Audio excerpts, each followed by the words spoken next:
Nous avons parlé aujourd'hui du mystère du désert dans la Bible, et ce désert que nous vivons pendant le carême.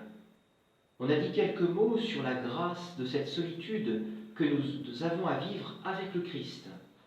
Parlons maintenant de quelque chose de très important que je l'espère pour moi-même, pour chacun d'entre nous et pour toute l'Église et la société, nous allons redécouvrir, c'est la place du silence. Nous vivons dans une société bruyante, hyperactiviste, et ce temps de confinement nous amène à reposer la question du silence. Et dans la vie spirituelle, le silence est capital. Dans l'expérience du désert, l'expérience du silence est primordiale. Et je m'appuierai encore sur la tradition carmélitaine et le très bel ouvrage du frère défunt récemment, Wilfrid Stinissen, Caché dans l'amour, qui nous parle de ce mystère du silence. Je commencerai tout d'abord par une citation d'une mystique du XXe siècle, Adrienne von Speyer, qui est vécue entre 1900 et 1967, qui a beaucoup influencé le grand théologien jésuite Oswald Balthasar. Et cette mystique disait, une parole forte, « L'homme a la redoutable capacité de réduire Dieu au silence par son bavardage continuel. » Je répète, l'homme a la redoutable capacité de réduire Dieu au silence par son bavardage continuel. Et bien, pourvu que chacun d'entre nous, nous puissions nous taire, faire l'expérience du silence. Et si je parle, et j'espère ne pas trop parler, comme j'ai l'habitude, mais si je parle, ça n'a qu'à pour but d'aider cette rencontre de Dieu dans le silence. Le plus important n'est pas ce que nous disons, mais ce que Dieu dit, à nous et à travers nous. Le plus important, ce n'est pas ce que nous disons, mais ce que Dieu dit. Nos paroles sont superflues et inefficaces si elles ne viennent pas du dedans. Mère Teresa de Calcutta disait « Les paroles qui ne répandent pas la lumière du Christ rendent l'existence encore plus sombre. » Et bien, pendant ce désert, écoute Dieu dans le silence, dans sa parole, dans son cœur, dans le rayonnement. Écoute Dieu, deviens lumineux, parle une parole dense, riche, chargée de sens, et qui éclairera ton existence, et qui éclairera l'existence de Dieu. Mais ça, c'est ça l'expérience d'aujourd'hui, et des pierres du désert. Entrer dans la solitude et dans l'enseignement de l'histoire. Nous vivons dans l'immédiateté, dans l'hyperconnexion de notre parole de Dieu. Et le silence retourne notre existence. Le silence retourne notre vie. Le maître de un jour qui répète, les paroles qui ne répondent pas à la lumière du Christ rendent l'existence encore plus sombre. Nous ne recherchons pas le silence pour lui-même, mais pour pouvoir écouter. D'ailleurs, Dieu ne dit pas d'abord tais-toi dans l'Écriture, dans l'Ancien Testament, comme à la considération, mais il dit écoute. Le but n'est pas le silence pour le silence, mais le silence pour entendre Dieu. À Élie, le prophète par excellence, le saint prophète du désert, il ne fut pas donné de voir Dieu, mais de l'entendre. Il put expérimenter la présence de Dieu dans le souffle silencieux, comme un bruit de tremblement, un bruissement. Il est dit cela dans le premier livre des rois, chapitre 10. Il nous faut penser à ces prophètes, à Élie, à tous ces grands héros qui ont eu une intense écoute dans le désert. Le souffle silencieux ne fera jamais défaut, mais il ne peut être cassé que si l'on se détourne de tout bruit, devenant ainsi toute oreille pour cette musique silencieuse. Saint Jean de la Croix a cette parole très forte. C'est cette très haute sagesse, ce langage de Dieu qu'est la contemplation ne peuvent être reçues que dans un esprit silencieux. Cette très haute sagesse, ce langage de Dieu qu'est la contemplation, ne peuvent être reçues que dans un esprit silencieux. Ainsi donc, la parole de Dieu, cette très haute sagesse, ne peut être reçue que dans une âme silencieuse, une âme affamée de silence. Et on ne peut être attentif à Dieu, on ne peut parler d'attention amoureuse à Dieu que là où règne le silence.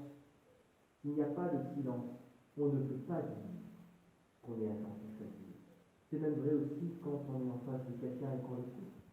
Si on ne fait pas silence, en l'écoutant vraiment, mais simplement en l'entendant, on ne peut pas parler d'attention respectueuse. Et bien pour Dieu, si nous voulons une attention plus que respectueuse, mais amoureuse, il nous faut le silence, comme étant le manteau, comme étant l'atmosphère, le lieu dans lequel nous pouvons respirer en Dieu. Saint Jean de la Croix dit « Restreigne soigneusement ta langue et ton imagination, et habituellement ton affection en Dieu, et ton esprit se sentira divinement embrasé. » Jean de la Croix écrivait avec Armélie, rien ne nous est plus nécessaire que de garder en présence de notre grand Dieu le silence des désirs et celui de la langue. Le langage qu'il entend, c'est le langage silencieux de l'amour. Et Jean de la Croix dira cette parole qui sera reprise, si je ne me trompe pas, dans le catéchisme de l'Église catholique. Le Père a dit une parole qui est son Fils, et il l'a dit toujours dans un éternel silence. Et c'est dans le silence que l'âme entend Dieu. D'une certaine manière, frères et sœurs, nous pouvons dire que si le Verbe s'est fait entendre, si la parole a crié dans le désert, elle vient du silence en Dieu. Et elle retourne au silence. Dieu est un Dieu silencieux, il parle à notre cœur avec un murmure. Il fait connaître sa parole qui retentit en nous, qui crie dans le désert. Et une fois que nous épousons sa parole avec une attention amoureuse, sa parole nous reconduit à l'intériorité, dans le silence habité. Le silence est le signe caractéristique de la Sainte Trinité.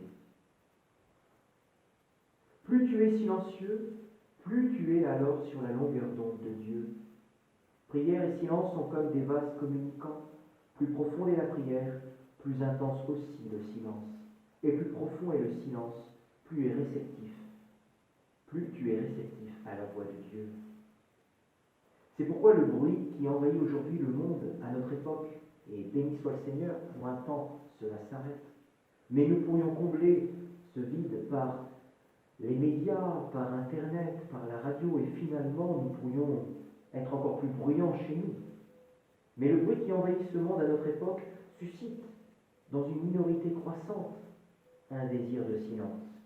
Et Dieu a voulu, pendant cet temps d'épreuve, il a eu le désir du silence pour nous, le désir de la solitude, le désir du désert.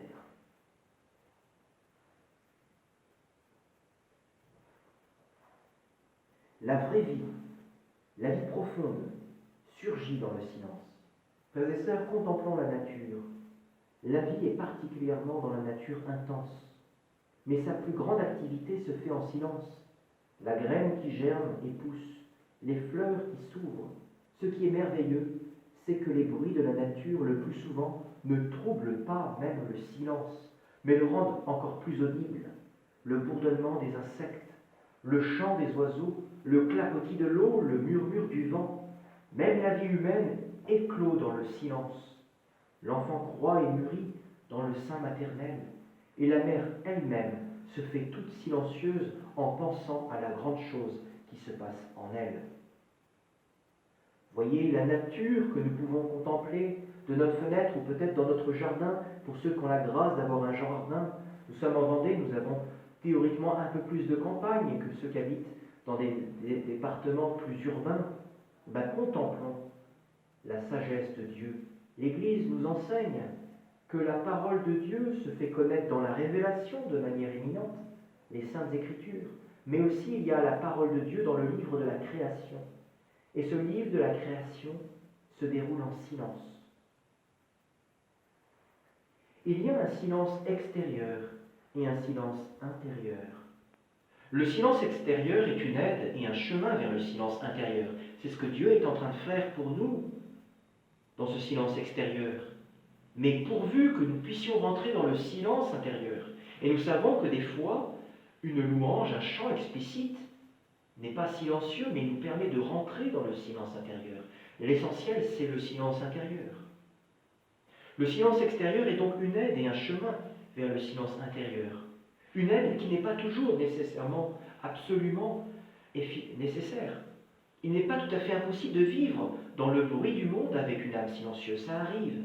Pensons aux sœurs de Mère Teresa qui adorent le Saint-Sacrement dans le brouhaha des villes indiennes de Calcutta. Mais il est parfaitement possible même de vivre dans une cellule silencieuse et solitaire avec une âme bruyante. Alors avec Internet dans sa chambre, dans sa maison, ça devient démultiplié. Par contre, ce qui est sûr, on peut être sûr et certain que lorsque le silence extérieur est négligé, selon ce qu'on peut faire chacun, on a peu de chances d'atteindre le silence intérieur. Dans le silence extérieur, on peut distinguer trois aspects: le silence de parole, d'action et d'attitude.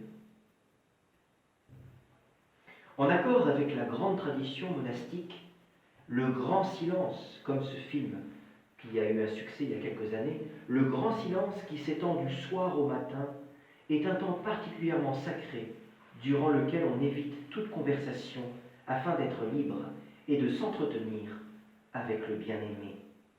Dans la règle du Carmel, il est dit « Dans le silence et l'espérance sera notre force ».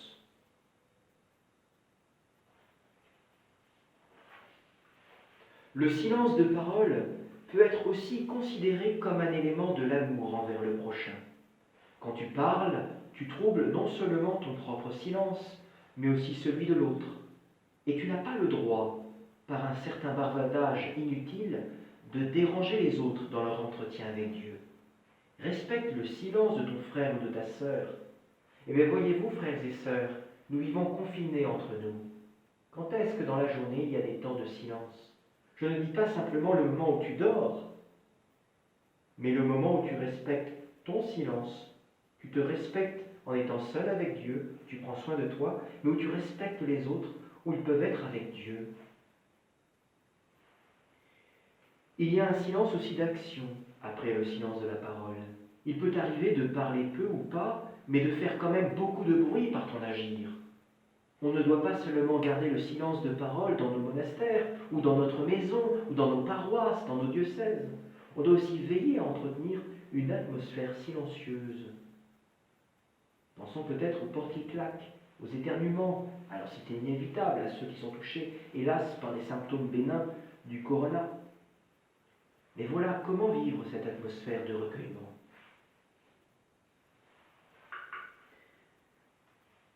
Un des plus grands ennemis du silence extérieur et intérieur est la précipitation. Agir avec précipitation signifie ne pas s'adapter au rythme de Dieu, devancer la providence. Ça, c'est très fort. Retenons cela.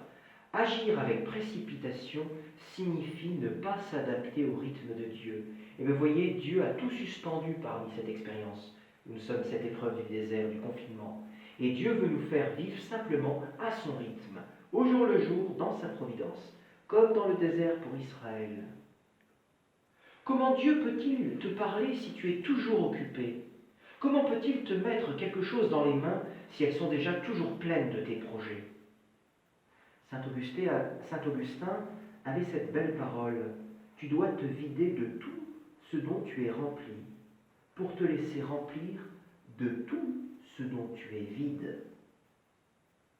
Sache aussi, et c'est très important comme critère de discernement, Dieu ne donne jamais une mission sans donner du même coup le temps nécessaire pour l'accomplir. Dieu ne donne jamais une mission sans donner du même coup le temps nécessaire pour l'accomplir. Si le temps te manque, c'est que la mission ne vient pas de lui, mais de toi, de ton ego superficiel, agité et ambitieux. Et là, je pense à tous ceux qui fuient dans l'hyperactivisme, dans l'hyper-réussite professionnelle, en se disant « je n'y arriverai toujours pas ». Ça ne vient pas de Dieu. Et vous voyez, Dieu a temporisé cette expérience pour nous. Si tu veilles à ton silence intérieur, tu auras soin d'éviter tout ce qui est objet de curiosité mal placée, pour favoriser ta disponibilité et ta sensibilité à l'Esprit Saint.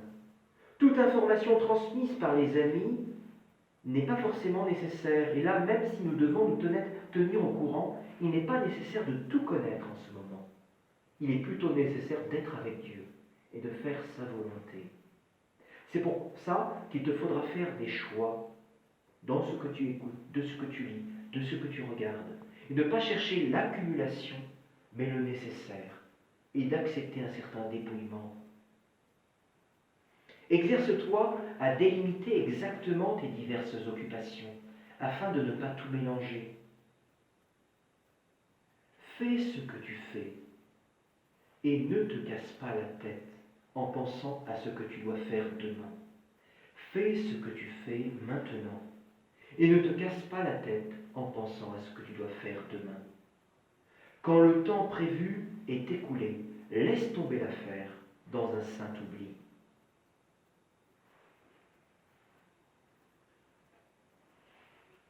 Des yeux qui sont furtifs sur tout, sans cesse, toujours à l'affût de nouveautés, trahissent une âme remplie de bruit. Tu t'épargneras bien du trouble intérieur et de l'irritation en ne cherchant pas à savoir comment tel ou tel va toujours, ou prie, ou agit, ou s'est comporté, ou mange, mais en étant d'abord avec Dieu et en portant les autres. Fixez les yeux sur Jésus, dit l'Épître aux Hébreux, chapitre 3, verset 1. C'est ce qui nous était proposé en entrant dans ce carême, les yeux fixés sur Jésus-Christ. Entrons dans le combat de Dieu. Habitue-toi à vivre en présence de Dieu dans la journée, peut-être à l'aide d'une image ou d'une icône installée dans ton lieu de travail.